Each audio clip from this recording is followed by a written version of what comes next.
Hello, beautiful Pisces. Welcome to New Era. My name is Emma. Pisces, this is your singles love reading. And before we get into that, I just want to say that at the very end of this reading, I want to tell you about a chance to win a personal reading with me for free. So if you find that exciting, just listen to the information on how to enroll in that little thing. But not everyone is here for that, weirdly.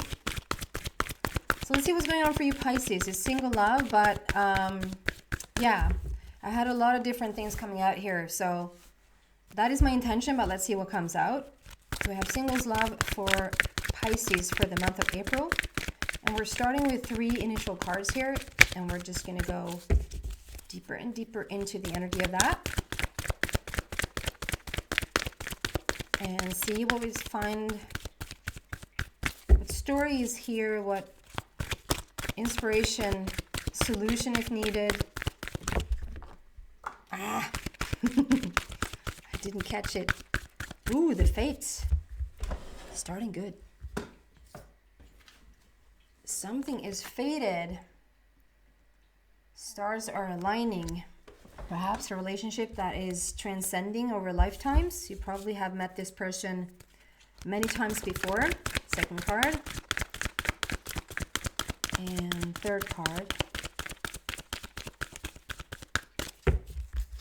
Second card, by the book, number 11. And the third card out for Pisces, please. There you go. Wow, very much just do what you're told right now. That can upset any person to hear that you're just supposed to do what you're told. But the yin card is also very much like going with the flow and allow things to happen, not trying to invent the wheel twice. So we're starting with the fates, which is very much like you see how much in alignment you are. The stars are aligning. And the fates is usually when something is fated, something is supposed to happen. It was always meant to happen. And if you don't force it into place, or if you don't have a specific this is how it's going to go down, it will naturally just work out, because it with the numerology there of 17 also, it's that's immortality, that's foreverness, that is longevity. So it means that you probably have met this person many times, many times before, not in this lifetime perhaps, but in reincarnations, you just have over and over again spent. It doesn't necessarily have to be just a romantic partnership, but it can be like a mother-father situation, daughter, brother, whatever. It can be many different constellations, but you recognize their soul, and it transcends time. That is 17. And with the stars aligning here and with the fates, it's just really beautiful. So we're going to go deeper into that energy and look at what that is. But first out, we have by the book. And I feel like very much this is the same. By the book with the master number 11, which is if you sort of just go by the rules right now, if you just sort of go where you're being led, like I said, don't try to invent the wheel twice. If the wheel was already invented, just look at how that runs, how that rolls, and try to just do whatever, 1 + 1 = 2. And then someone will say, no, well, there could be 3. Well, that's not what we're interested in right now. And the same thing with the yin card with the number 2. So the master number 11 is 11, that adds up to number 2, but since it's a master number, we don't add it up. But because we have an 11 then coming out next to a 2, it's very much about balance and daring to step into this new place, this newfound, to get into that fated place, to get to what you once have from source already decided would happen. This is a chance for you to sort of now call that in. And the way you do that is to dress,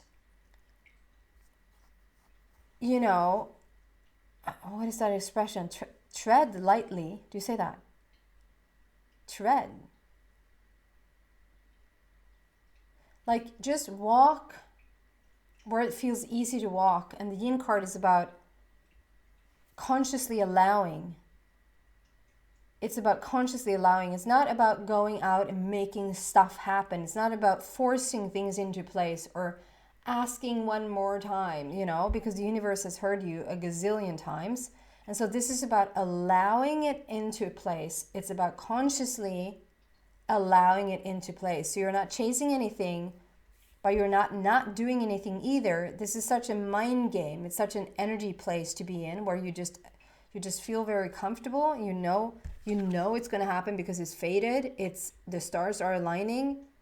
It transcends time and space, and it's like you don't have to think about it too much. You just follow where it's easy to go, and it'll take you right there. It'll take you right through that portal of 11. That's how you create balance, and that's how you allow it in. So if we can clarify this Fates card here for Aquarius, I almost said Pisces. Can we clarify for Pisces, please, for the month of April? Ooh. So I just want to show you, because we had a card that flipped but didn't come out. And I was almost not going to show you, but because of the other cards coming out, I am really going to show you. What is it?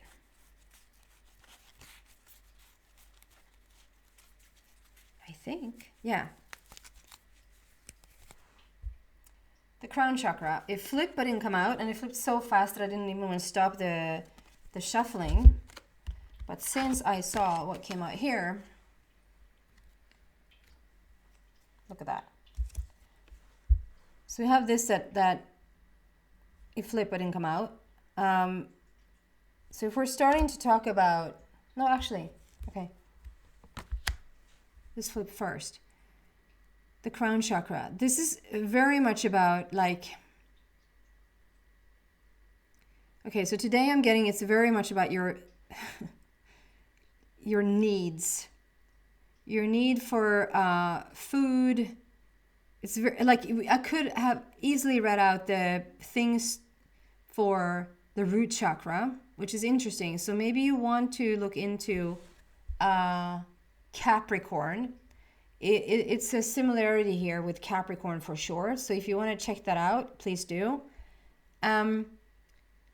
It's like your basic needs is what we're looking at right now, Pisces. And this is also like, don't try to overdo anything right now. Don't try to, it's not the the time, even though this is coming out, this is sort of not the time to escape your everyday life. Does that make sense? This is about getting your needs met.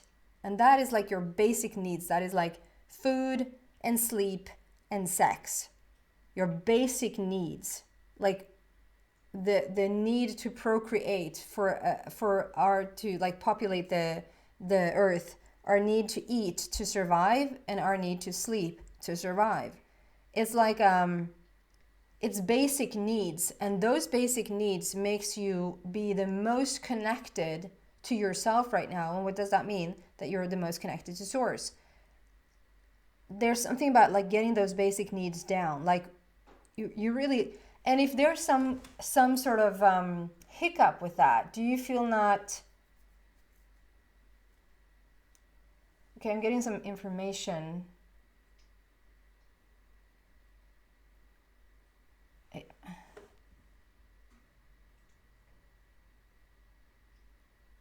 Someone just watch this. What does that mean?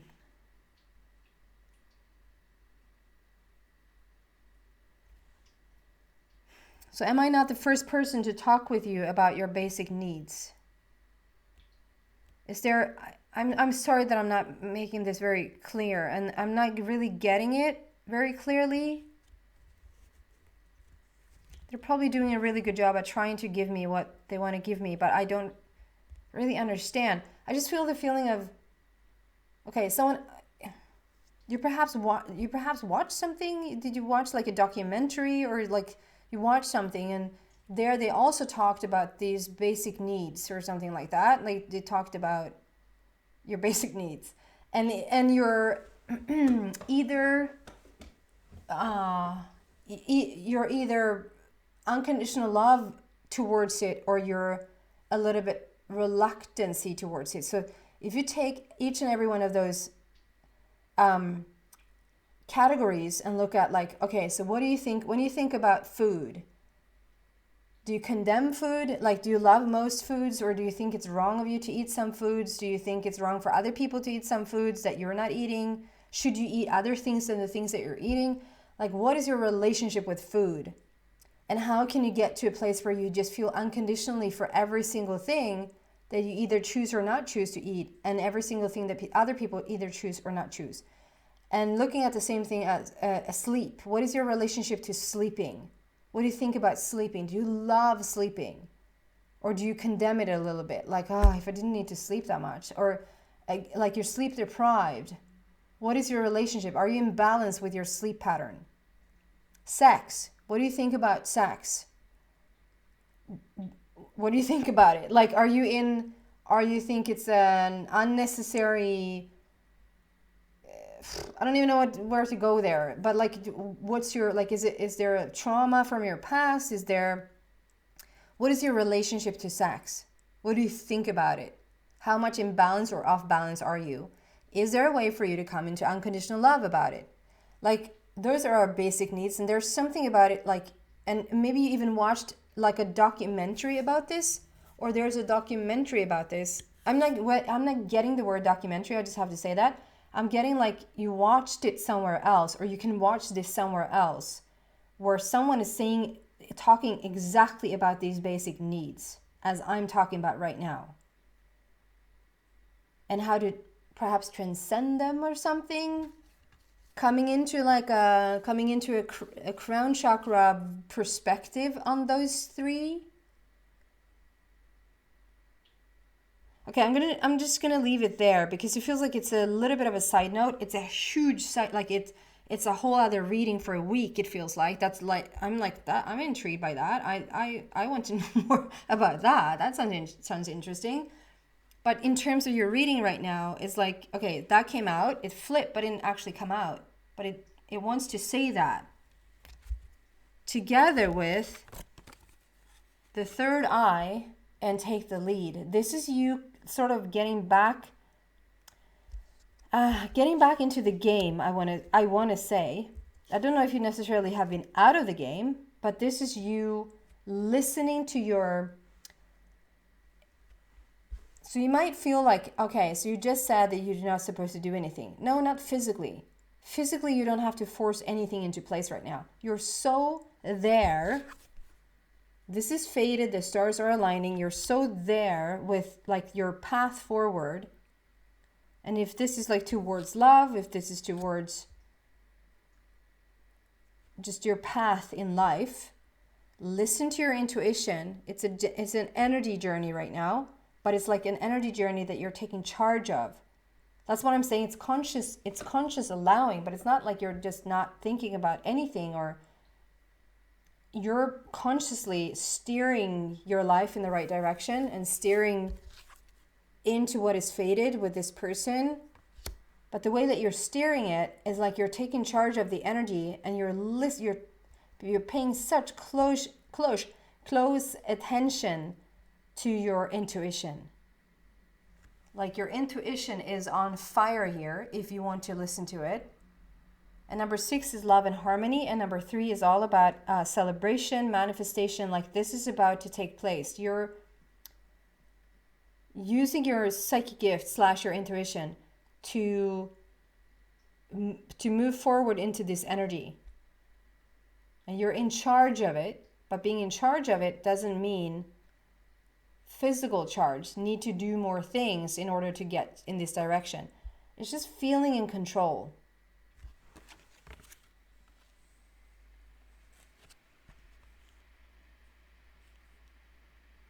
Wow. Okay.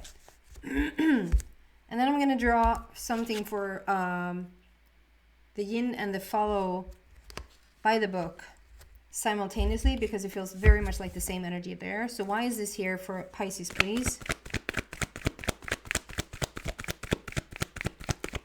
By the book and the yin. Why is this here for Pisces? Flip, but didn't come out. Tower moment. There's something that has happened that you needed to rebuild yourself from. Okay, so maybe there's a little bit of an, like, you feel like you need to control things. You feel like you need to take charge of things in terms of the physical aspect of it. And so maybe this is the training for you, like to just try to not do it alone, or try to not force things into place, or go look for someone, or go if there's a little bit of a hiccup, to just leave it for a bit. Just pause. You don't have to force this or push this. If it's a little bit of a hiccup, like leave it for it to sort itself out. If you're thinking of a person, there's actually, I'm not saying that there is, I'm trying to give you analogies right now. If there's a person that you're thinking of and you really, really, really want to be in contact with them, but nothing has sort of implied that you should reach out to them, you reaching out to them anyway is forcing the physical journey. Does that make sense? If you are wanting to play the lottery, let's say, there's nothing around you that has shown you synchronicity-wise, signs, little nudges, like nothing has shown you that you're supposed to buy a ticket. And you're buying it anyway, that's forcing your physical journey, and you're for sure not going to win. It's like waiting. It's waiting for that intuitive nudge. It's being in charge, saying, this is where I'm going. This is where I'm going, universe. It's fated where I'm going. So I'm fully trusting in it because I've been here 1,000, probably even more than 1,000 times before. And the way that you're getting there now is to just follow.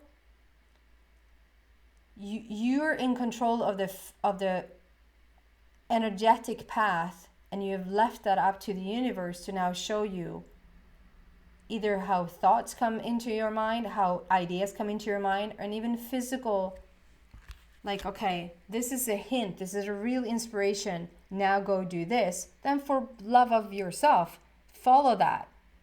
But that's your intuition telling you when it's time to follow that physically, right?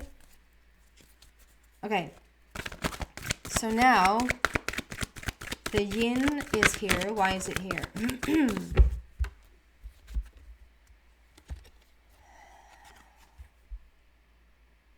You're ending an old cycle. This is the world card. You're embracing everything. This is like radical acceptance. It's like whatever situation you have in front of you, it's radical acceptance, because every time you start to fight with something that's there, this shouldn't be here. They shouldn't have said that. I shouldn't have said that. I should have said that earlier. Every time we're trying to fix something that is already in place, we lose. And we spend so much energy fighting with something that has already happened. It's right in front of your face. So if you can radically just accept, this is how it looks right now. This is my bank statement.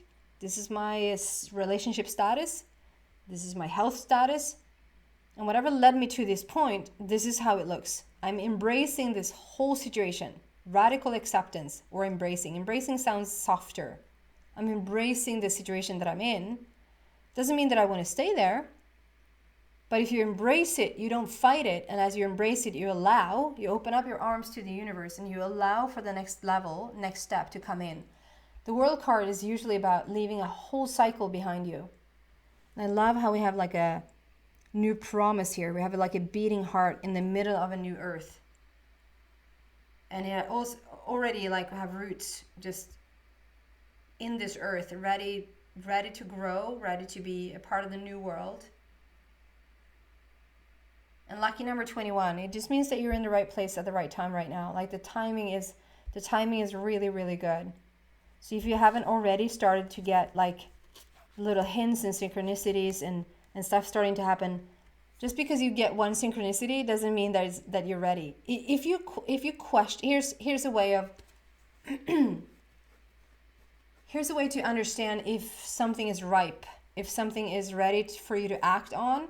If you question if it's right, it's not right. Was that a sign? If you're asking that, it wasn't. Was that a next step on this journey to whatever you're going? Absolutely. Absolutely. 100%. Was that one step closer to wherever you're going.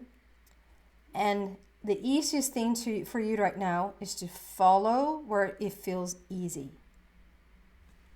I'm going to take this into the extension and see what else I can find there for you. Before I do, I want to tell you about this competition or draw. I was thinking the other week about how can we just bring more love or light or harmony to the world right now without focusing on specifics. And so I was thinking about a win-win situation where I was hoping that you might sit in meditation for like 3 to 5 minutes. Just sit in meditation for 3 to 5 minutes. Close your eyes if you feel comfortable to do that, and just go inwards and just feel the love for someone or something, or feel like where you feel harmony or feel peaceful. Where do you feel peaceful when you think about it? And just sit with that. Just sit with that feeling, sit with that energy, and just have that ooze out into the world. And that's going to really help a lot. There's going to cause some ripple effects. And it's a win-win situation because as you do that, you are in the draw. You have a chance to win a personal reading with me for free. So what I want you to do is to comment in the comment section something that you feel, someone or something that you feel love around, or harmony, or peace, or grateful for. But if you don't want to do that, just write something like I'm in, or let me understand in any way, shape, or form that you want to be a part of the draw, because not everyone is interested. So just let me understand with something that you want to be a part of it. And if you do, I'm going to have you be a part of the draw, and then I'm going to announce the lucky winner on the 14th of April. I'm going to post a video on who won. So I hope that's exciting news. If you want to come to the extension, there's 2 links. I forgot to say there's 2 links in the description box. One is to Vimeo and the other one is to Buy Me a Coffee. And the Buy Me a Coffee place is a donation site where you can just support the channel, but it also opens up to the extendees there, and it's not just for Pisces, it's for every single sign that is in there. So whatever you choose, up to you. Hope to see some of you guys in the extension. If not, thank you so much for watching. Please subscribe. It really helps the channel a lot. Thank you so much. Bye.